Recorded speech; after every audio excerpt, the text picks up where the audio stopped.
Diaratou Mega ce jeudi à Abidjan, PH Kouassi, décédé le 25 décembre 2020, l'heure est désormais à la succession de l'opposant malien, Soumaïa Cissé, au sein de son parti politique, l'Union pour la République et la démocratie, URD.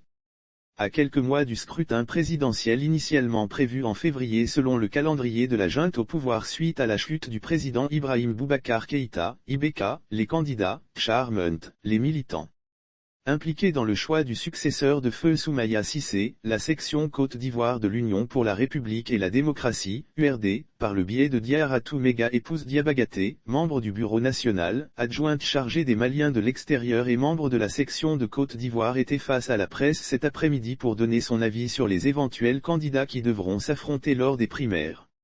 Elle s'est attardée sur le candidat Boubou Cissé, ancien Premier ministre de IBK qui serait le choix de la section Côte d'Ivoire de l'URD aux primaires à venir. Au cours de la rencontre avec la presse, Diaratou Mega épouse Diabagaté a précisé qu'il en était rien d'autant plus que c'est une manigance d'un groupuscule au sein de la section.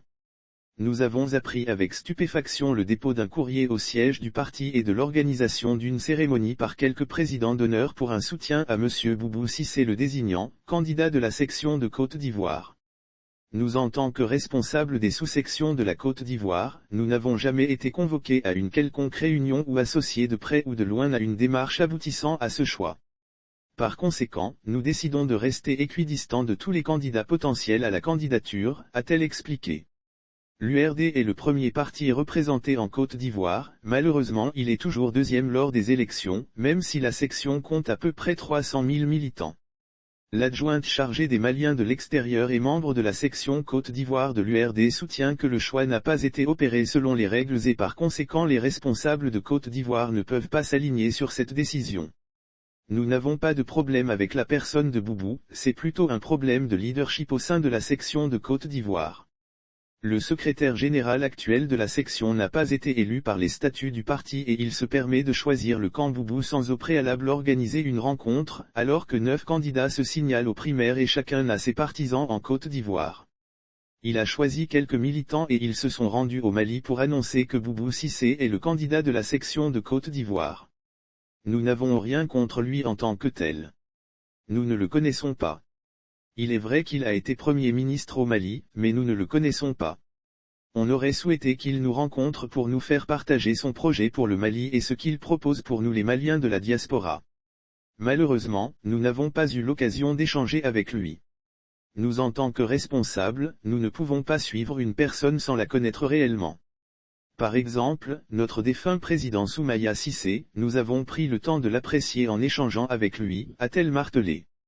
L'élection présidentielle au Mali est prévue en février, en attendant, au sein de l'URD la conférence nationale se tiendra le 23 octobre et le président du parti sera désigné ainsi que, le candidat à la présidentielle.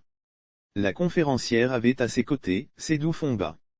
Elle a également abordé, le sujet relatif à la réorganisation de la section Côte d'Ivoire. Selon la militante, le bureau du Mali a validé la décision de création d'une fédération en Côte d'Ivoire.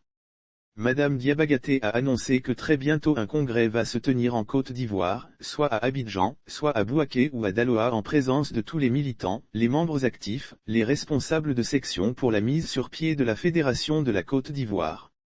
Elle reconnaît par ailleurs que, la communauté malienne est très mal recensée en Côte d'Ivoire, parce qu'elle dépasse plus de 5 millions de personnes. Après le Mali, c'est la diaspora malienne de Côte d'Ivoire. Elle joue beaucoup sur les décisions du Mali. La moindre des choses, nous devons échanger avec le futur président du Mali pour connaître ses ambitions. Nous sommes les piliers de nos familles au Mali. C'est notre force. Nous ne pouvons pas suivre quelqu'un comme ça, a conclu, Madame Diabagaté.